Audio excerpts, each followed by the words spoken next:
Yo, this is Rock and Kill already in the danger.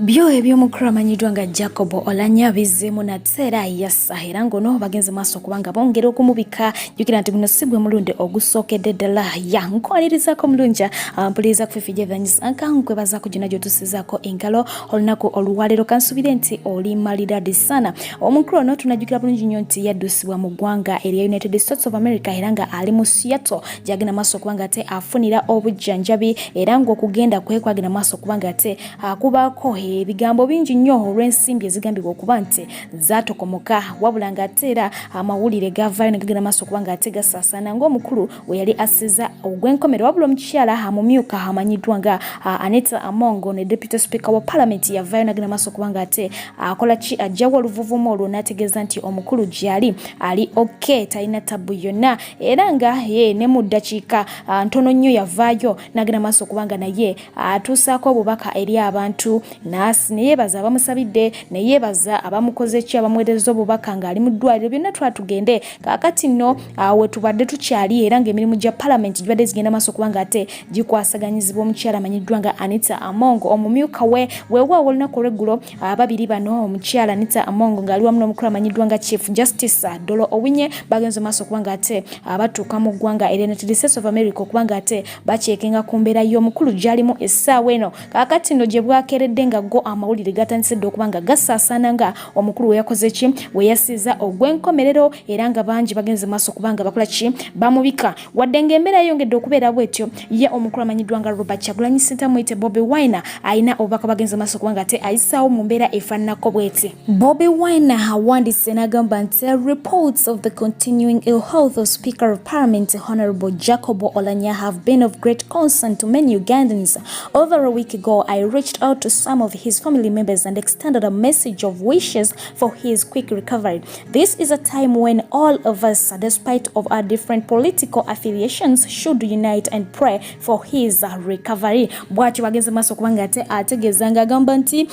amawulire ag'obukulwala kw'omukulu ono gagenze maaso kubanga ate munange gakola ki gasaasaana mu bannayuganda bonna nga balaga nti kibakutteko naye ng'agamba nti wiiki emu ng'emabega nagenda maaso kubanga ate ntuukirira abamu ku bafamily members b'omukulu ono bwentyo ne mbaweereza ku messages okubanga ate nsabira omukulu abeere nga munange awona mangu kano ke kaseera ke tulina okubanga tukwatira wamu weewaawo tulina ebitwawula mu by'obufuzi tugende mu maaso okubanga ate munaye tusabira ki tusabira omukulu ono Mungu abeere nga akola ki amuwonya ye okwo kwe kubadde okusaba kwe naye nga bo ba social media in-laws abamu balabiddwako mwana ttunga basanyufu olw'amawulire ago nga bagamba nti kaakati nno bukyanga bukya leero bwakoze ki bwakedde dda abamu ne bagenda maaso kubanga batambuza ebifaananyi eby'ebisepiki ebyolumbe byonna nga bwabimanyi naye nga ye omukulu amanyiddwa nga pengepenge mu kubika enkoko yagikutte mumwa era ng'ono yageze maaso kubanga ate akolawo ka live awo kaddakiika zabadde nga 14 ku Facebook page era nga mwana tuyakubye n'oluyimba olwa Walumbe Zaaya yes oluyimba ndutemyeko because of copyright issues naye ng'ebimu ku ebyo yagenze maaso kubanga ate ayogera mu live eno bwe bitibwe byabadde. Yes, to the whole way, the whole Ugandans right now. I want to grab a video and get a dang on that you're since the Mitara Waman, you're seeing you since the nigga, you know, the whole no, right? Even young, to get it. Uganda, what you could do, thumbs a video, no. Maybe to look babu, Lida Mazima, one of you never can for parliament. Ira parliament against the Naisa, a take a solero. Buli mwemba parliament lemanya kimanyi nsonga kinsiba mbagamba nti bantu bemulonda ba parliament ebisere bisinge papanywa mwinku so kale tuganye teeka lya parliament izo kuba libadde ligamba nti omuntu olw'ebitibwa byo family y'omugenzi bla bla bla bla babingamba MP abingamba ekyaliwa naye kino kituwe ekyokuyiga bana Uganda twogerera Uganda ebutikiddwa ekibayita ekyekango era Uganda sawa zende mu kubulidinga nga tufiiriddwa omusajja njasa kiggu tufiiriddwa omusajja abadde yasoma tufiiriddwa omusajja abadde ayagalibwa abantu tufiiriddwa omuntu abadde asinga okubeera nga ayagalwa nnyo gy'abadde abeera tufiiriddwa nnyo kuba mu parliament yaffe ebiseera ebisinga tukiriziganya mbando okubeera nti no okubeera abadde leader kubeera leader omutuufu olina okubeera ng'olina ebintu ebikugamba byolagako mu pali amanya mu society nti gosinga okulondebwa mu parliament yaffe gye tumanyi kitegeezebwa nti goyina ebyo ebisaaniza ebibeera nga gobeera okubeera ki nga gwe obeera sipiika waffe oba atwogerera oba atukwata omuntu atukwata ne tubeera ntuba nga sobola okubeera nga tukuŋŋaana sesaawa zino Uganda enyiivu nnyo olw'ebintu ebigenda mu maaso olw'abantu kunga okubeera nga bafa webatyo ate nga bafudde mu ngeri esinga okubeera nga yesittaza Uganda tufiiriddwa abakungu bangi nga libadde bafuna obujjanjabi e Uganda eyo kuba basiba bowooza mbunne Uganda eryokkerete eryokki kyannaku nnyo nti buli mukungu kati saa zino agenda affe Uganda afiira bunaayira kibi nnyo nti bino ebintu byonna bino tebazze boogera banoonya enkyukakyuka abantu abatuufu si abantu abali mu kufeeraafeera bino ebintu mbu simanyi mbu kyenyi nga balinoonyamu sente za leero naye nkujjukiza nti abantu bazze badvocatinga ku malwaliro amalungi naye kyannaku nnyo nti ate mu abakungu abali mu paliamenti yaffe obujjanjabi mbadde ate mubusaba ki mitala w'amayanja ate gye mutuukidde n'okubeera nga musifa omukka gw'enkomerero kibi nnyo eri famire y'omugenzi atusaba Mukama abeere nga asobola okubeera nga ababudaabuda naye era kikuwa ekyokuyiga gyogenda gye tutambuliramu tutambulira mu mitendera gye gimu Omunnayuganda bw'asinga n'agamba amalwaliro makyamu beera sitede nnyo otegeere nti amalwaliro makyamu olw'okuba nti olinamu ku ssente ogenda obuuka ogenda obeere ng'ojjanjabiwala teza kyo kiyamba so kikuwa ekyokuyiga ekyo naye nga kibi nnyo ddala kuba omusajja ayinza okuba mbadde simanyi nnyo bimukwatako omusajja mbadde ze simanyi nnyo Kabila gyagwamu nnyo nti eri awo naye ng'ete munnayo omuntu okubeera mu position abeera mukulu so gwe yakanneegattako nkujjukiza tufiiriddwa nnyo billions zalinga ttaano zabamuteekako tufiiriddwa nnyo omukulembeze waffe oyo era tambuza vidiyo kibi nnyo tufiiriddwa nnyo omukulembeze waffe oyo omukulembeze gwenjogerako era mwenna mumumanyi era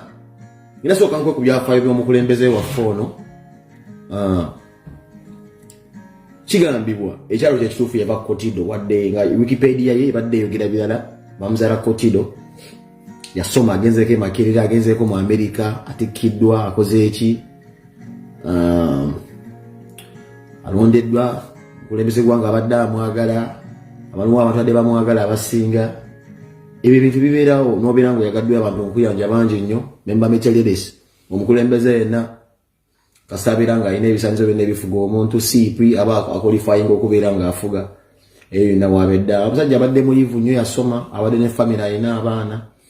kugamba paliamenti yaffe gwe wayakanegattako gye njagala osooka omanye nga tonnagenda maaso okubeera nga vidiyo eno obeera ng'ogintercepting oba ng'ogivuunula bubi paliamenti yaffe gye twogerako ebyo abapromota oba abantu abagagga sigamba paliamenti yammwe eyo gye mumanyi abapolitician si gye ndimu njogera ku abadde akulira abapromoters bonna be tulina mu Uganda n'emitala w'amayanja mwami Jacob Kaweesa atufuddeko olunaku lwaleero era nga twogerera nti kyamukisa mulungi nnyo nti abadde asikiddwa SN Powers Cash Madam so Cash Madam yagenda okubeera nga akwata emiti yakutte eddamula bwe yakanegattako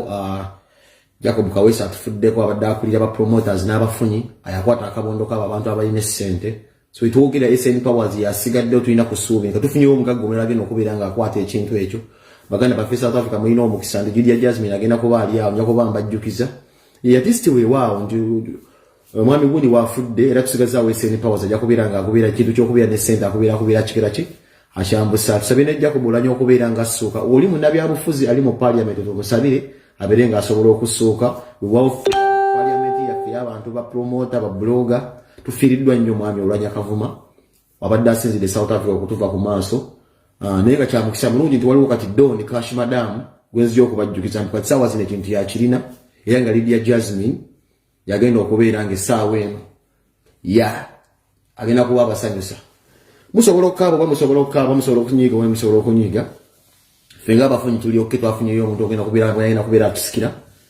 tulyokke bikufa ffena lyekkubo so ntumira buli muntu yenna abadde akedde wano ng'asubira oli yafudde nti zinkuzaamu amaanyi nti ayinza okuba yafudde naye nga si mu vidiyo yange kalibu lwasibwa naye nze gendinako obukakafu oba gendinako obuyinike nti Kavuma ye abadde afudde we South Africa ono akulira ebivulu naye ng'ate abadde agenza okufa nga yakkiriza nti Cash Madam yamusinga essente n'abagagga bonna abeetoolodde nga bakkiriza nti SN Powers kati ekintu yakitambuza ne ppenge So mbadde mbagala nnyo era mwebale mbadde ndemo kubalaba nga muzze mu bungi kyamukisa mu nnyo tintegedde mwagala nnyo ebyononese mwagala nnyo wabeera amaziga Abannayuganda we mukyala nange bali babangolola mulijja mu bungi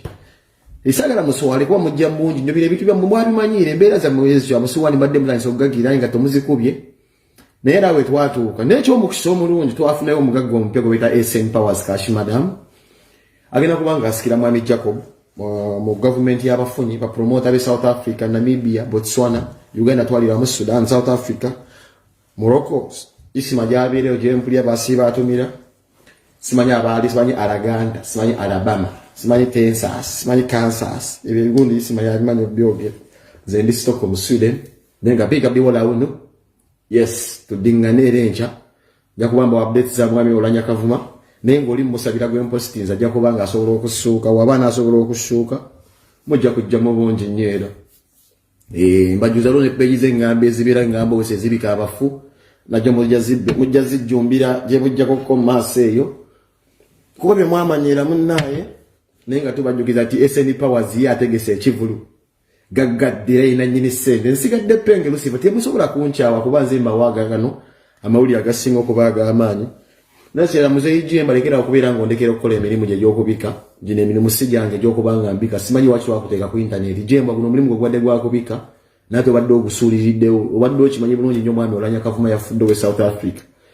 nate simanyi waki abantu boogera ate oli ajja kubasibya nteekawo disiki emu simumanyi ntaddewo amaziga nga musabira ku busabizi kubeera nga ssuuka nesigambe nti nnafe mwami gundi oyo mwamuzeeyo oyo omusajja omukulu oyo asiiba alanga abantu nti bafudde badde nkusaba oberenga emirimu gy'olikwasa nnyo maanyi okulaba ng'olanga abantu abo bafudde mu butuufu bwamu tondekera mirimu gino tubajjukiza nti SN Powers Kashi Madam video agitaddemu ssente mwebale kujja mu bulungi amiina ngenzi yes